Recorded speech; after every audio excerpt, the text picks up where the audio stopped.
mudanayaal iyo marwooyin waddankeena waxaa ku soo batay burcadda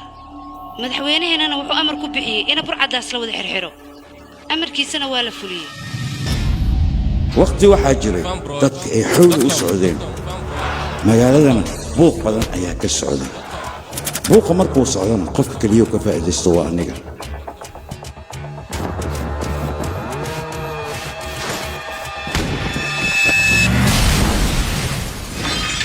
dadka weerarka ugu soo qaaday ciidan ay ahay anigan xaraam dhalayaan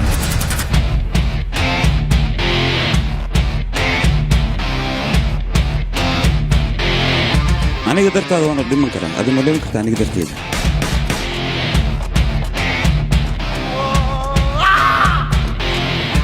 indhahayga waxay birqlayaan khatar markay igu soo socdo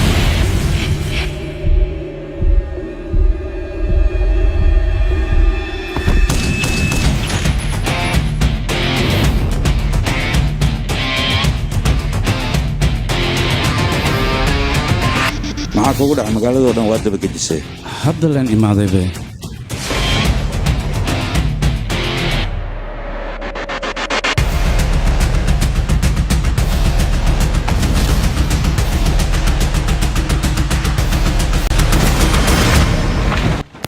nolosha sideeda waa 4 maalmood geeridan ilbiriqsi gudaheed ayay kugu dhici doontaa